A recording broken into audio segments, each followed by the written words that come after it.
Guys, നമുക്കൊന്ന് hair colour ചെയ്ത് നോക്കിയാലോ. ഇവിടെ യൂസ് ചെയ്യുന്ന ഹെയർ കളർ ഗാർണിയറിന്റെ ഭയങ്കര വൈറലായിട്ടുള്ള കാരമൽ ബ്രൗൺ 5.32 എന്ന് പറയുന്ന ഒരു ഷെയ്ഡാണ്. എന്റെ ഇത് സെക്കൻഡ് ട്രൈ ആയിരുന്നു. ഫസ്റ്റത്തേത് പ്ലം റെഡ് ആയിരുന്നു. അപ്പോൾ ഞാൻ എന്റെ മുടി ഒന്ന് ബ്രൗൺ ആക്കിയാലോ എന്ന് വിചാരിക്കുക. അപ്പോൾ നമുക്ക് മുടി ഒന്ന് ചെമ്പിപ്പിച്ചിട്ട് വരാം. എന്റെ കളറിന്റും ഡെവലപ്പർ മിൽക്കും ഫുൾ എടുത്ത് നല്ലപോലെ മിക്സ് ചെയ്യുക. ആവശ്യമുള്ള പോർഷനിൽ ഓരോ സ്ട്രാൻഡ് ആയിട്ട് എടുത്തിട്ട് ജസ്റ്റ് അപ്ലൈ ചെയ്യുക.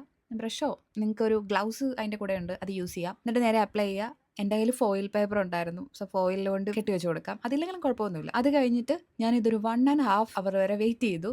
ഇതൊരു അമോണിയ ഇല്ലാത്ത വീഗൻ ആയിട്ടുള്ള വീട്ടിൽ തന്നെ ഈസി ആയിട്ട് ഹെയർ കളർ ചെയ്യാൻ പറ്റുന്ന ഒരു പ്രോഡക്റ്റ് ആണ് നമ്മുടെ ഗാർണിയറിന്റെ. വെയിറ്റ് ചെയ്ത് കഴിഞ്ഞിട്ട് ഞാൻ കഴുകി കളഞ്ഞു. അവര് ഒരു കണ്ടീഷണർ തരും, കണ്ടീഷണറിന്റെ സാഷേ പാക്ക് തരും. അത് ലാസ്റ്റ് യൂസ് ചെയ്യണം. ആ വെറ്റ് ഹെയറിൽ അത് അപ്ലൈ ചെയ്ത് കഴിഞ്ഞ് ഒരു 2 മിനിറ്റ് കഴിഞ്ഞിട്ട് കഴുകി കളയാം. ഫൈനൽ റിസൾട്ട് വന്നിട്ട് ഇതാണ്. ഞാൻ ഇതിന് മുന്നേ പ്ലം റെഡ് ഇതിന്റെ തന്നെ ഷെയ്ഡ് വേറെ നോക്കിയിട്ടുണ്ടായിരുന്നു. കുറച്ച് നാൾ കൂടി കഴിഞ്ഞിട്ടാണ് എനിക്ക് ഇങ്ങനെ ഷെയ്ഡ് വിസിബിളായി വന്നുകൊണ്ടിരുന്നത്. 1-2 ദിവസം കഴിയുമ്പോഴത്തേക്കും കളർ ചേഞ്ച് ആയി വരുന്നുണ്ട്. സോ എനിക്ക് ഈ ഒരു പ്രോഡക്റ്റ് ഇഷ്ടപ്പെട്ട് കഴിഞ്ഞാൽ ഞാൻ നിങ്ങളുടെ റൈറ്റ് സൈഡിൽ ടോപ്പിലായിട്ട് ടാഗ് ചെയ്ത് കൊടുത്തേക്കാം. സോ ഇതിന്റെ ഒരു ഡീറ്റെയിൽഡ് വ്ലോഗ് ഞാൻ ചെയ്തിട്ടുണ്ട്. അപ്പോൾ അതിന്റെ ഡീറ്റെയിൽസ് അറിയണമെന്നുണ്ടെങ്കിൽ താഴെ കയറി നോക്കിയാൽ മതി, ഞാൻ അവിടെ കൊടുത്തേക്കാം.